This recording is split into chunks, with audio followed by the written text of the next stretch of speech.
Hello बच्चों, एक बार फिर से आप सभी का स्वागत है आपके इस प्यारे से यूट्यूब चैनल कोडोलॉजी वर्ड पे। तो फ्रेंड्स, आज के इस वीडियो में हम लोग बात करने वाले हैं फॉर्म टैग के बारे में। ठीक है ना। एचटीएमएल के हमारे टैग की एक स्पेशल श्रृंखला चल रही है जहां पर हम लोगों ने अभी तक कम से कम 50 से ज्यादा टैग्स के बारे में बात कर चुके हैं। आज उसी में अगली जो बारी है वो है फॉर्म टैग की। फॉर्म टैग क्या होता है और ये काम कैसे करता है? सबसे पहले बच्चों आपको मैं बता दूं कि जो फॉर्म होता है ना, वो एचटीएमएल में यूजर से डेटा कलेक्ट करने के लिए इस्तेमाल किया जाता है। ठीक है ना। यूजर जैसे डेटा इनपुट करता है उसी के लिए हम लोग किसका इस्तेमाल करते हैं? फॉर्म का इस्तेमाल करते हैं। हम आपको एक फॉर्म बनाते हैं पहले और बना करके बताते हैं। सबसे पहले आपको यहाँ पर क्या करना होता है? फॉर्म टैग ले लेना होता है। और इस फॉर्म टैग के अंदर आप बहुत सारे एट्रीब्यूट लगा सकते हैं और बहुत सारे एट्रीब्यूट्स के साथ साथ आप इसमें कुछ इनपुट फील्ड्स ले सकते हैं। यहाँ पर हम पहले H1 ले लेते हैं या H2 ले लेते हैं। हमने यहाँ पर H2 ले लिया और यहाँ पर लिख दिया फॉर्म टैग। सेव किया, सेव करके रिफ्रेश मारेंगे, यहाँ पर आपको फॉर्म टैग दिख रहा होगा। अब इसके अंदर करना क्या है? आपने देखा होगा बहुत बार ऐसे लिखा होता है नेम। नेम के बाद यहाँ पर लगा देते हैं इनपुट। इनपुट में टाइप, और टाइप में आप कोई भी वैल्यू दे दो, एक टेक्स्ट, क्योंकि अभी हम लोग इसको पढ़ेंगे और पढ़ाएंगे फिर बात समझ में आएगी। यहाँ पर ऐसे लिखा होता है नेम। नेम में यहाँ पर आप नेम एंटर करते हो। फिर क्या होगा? फिर और आता है कि जैसे नेम के साथ साथ फिर आपका आ गया डीओबी या फिर ईमेल, कुछ भी आ गया। ईमेल यहाँ पर आपको लिखा मिल गया। ईमेल के बाद फिर कॉलम लगता है इनपुट टाइप, यहाँ पर ईमेल, है ना। तो इस तरीके से आपको चीजें, सिंटैक्स आपको प्रॉपर इस तरीके से दिखते होंगे। एक बी आर और लगा देते हैं, सेव करते हैं, समझ में आएगी आपको बातें अच्छे से। ठीक, तो ये आपने प्रोसेस देखा होगा, ये आपने पैटर्न देखा होगा। तो ये जो चीजें होती है ना, इनपुट फील्ड्स जो होते हैं बच्चों, इसको हम लोग लिखते कहाँ हैं? इसको लिखते हैं फॉर्म टैग के अंदर ही। कहाँ लिखेंगे? फॉर्म टैग के अंदर लिखेंगे। तो फॉर्म टैग का इस्तेमाल बेसिकली यूजर से डेटा को कलेक्ट करने के लिए किया जाता है। ये बात आपको इतनी याद रखनी है। अब फॉर्म में बहुत सारे एलिमेंट होते हैं। जैसे फॉर्म के एलिमेंट क्या क्या है? तो फॉर्म के एलिमेंट में इनपुट आता है। इनपुट के बाद आगे हम लोग बात करें तो ऑप्शन आता है, सेलेक्ट आता है, लेबल आता है, text area, button, field set, ligand, data type, OPT group, output, बहुत सारे करीब 11-12 एलिमेंट्स इसके अंदर आते हैं। तो हम लोग उनके बारे में अलग अलग वीडियोस में अलग अलग टैग से रिलेटेड चर्चा जरूर करेंगे। अभी जो बात है, अभी की जो कहानी है वो है कि सर क्या फॉर्म के अंदर भी हम लोग कोई एट्रीब्यूट लगाते हैं? तो हाँ, बिल्कुल लगाते हैं। फॉर्म के अंदर हम लोग एट्रीब्यूट का इस्तेमाल करते हैं और वो एट्रीब्यूट हमारा क्या होता है? सबसे पहला फॉर्म के अंदर का एट्रीब्यूट है वो होता है एक्शन। यहाँ पर क्या होता है? एक्शन। एक्शन जो एट्रीब्यूट है उसके अंदर हम लोग वैल्यूज देते हैं कि हमारा फॉर्म कहाँ जाके सबमिट होना है, क्योंकि अभी हम इसमें सबमिट बटन तो बनाया नहीं है। अगर आप सबमिट बटन बनाओगे, ब्रेक लगा देता हूं और फिर से ब्रेक लगाया, उसके बाद यहाँ पर लिख देता हूं input type submit. Input type और सबमिट दे दिया। सेव करूंगा, रन कराऊंगा। आप ध्यान से देखो, एक सबमिट बटन बन के आ गई ना। अब ये सबमिट करूंगा तो ये हमारा फॉर्म सबमिट होकर के कहाँ जाएगा? अभी सबमिट कर रहा हूँ, कुछ हो रहा है? कुछ नहीं हो रहा। क्यों? क्योंकि एक्शन में हमने अभी कुछ ले नहीं रखा है।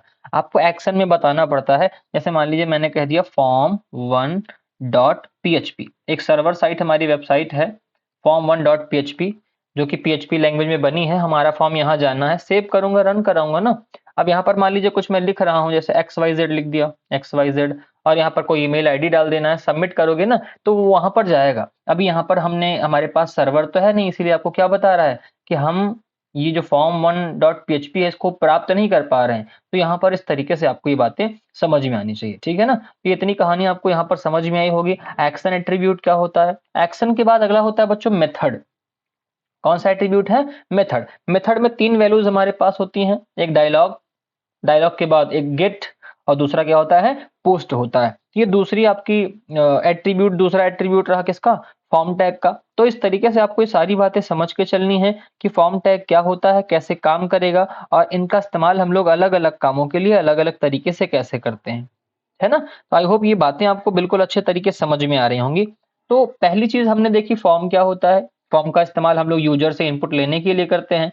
दूसरी चीज क्या है कि हमने इसके एट्रीब्यूट के बारे में सीखा। एक्शन एट्रीब्यूट बताएगा कि हमारा डेटा सेव होकर कहाँ जाना है, एक्शन एट्रीब्यूट बताया। इसके बाद मेथड के अंदर हमको क्या क्या देना होता है बच्चों? गेट। अगर गेट दोगे आप ना, तो आप जो भी सेव करोगे वो आपको खुद ही कहाँ मिलेगा? वेब पेज के यूआरएल में यहाँ पर मिल जाएगा।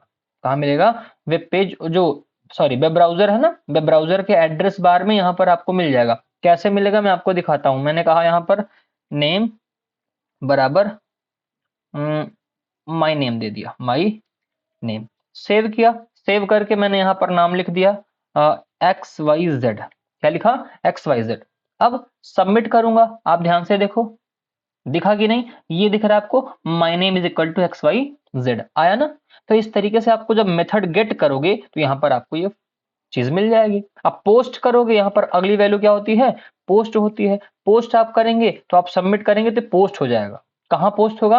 एक्शन पे। अभी हम लोग क्लिक कर रहे हैं, XYZ लिख करके क्लिक कर रहे हैं और इसको सबमिट कर रहे हैं। कहीं जा रहा है क्या? कहीं नहीं जा रहा। क्यों? क्योंकि मेथड क्या है? पोस्ट है। अगर यहीं एक्शन लगा दोगे आप, एक्शन लगा दिया और एक्शन में a.php लिख दिया। क्या लिखा? a.php, कुछ भी, कोई एक लैंग्वेज ले लो आप। सेव करूंगा, सेव करने के बाद यहाँ पर लिखूंगा XYZ, XYZ। अब सबमिट करूंगा फटाक से, आप देखिए यहाँ पर आ गया a.php, ये दिख रहा है ना? तो यहाँ पर इस तरीके से आपका डेटा सबमिट हो जाता है। तो आई होप 2 एट्रीब्यूट आपको समझ में आए होंगे। जो तीसरा एट्रीब्यूट है वो क्या होता है? तो बच्चों वो होता है ऑटो कंप्लीट का। वो क्या होगा?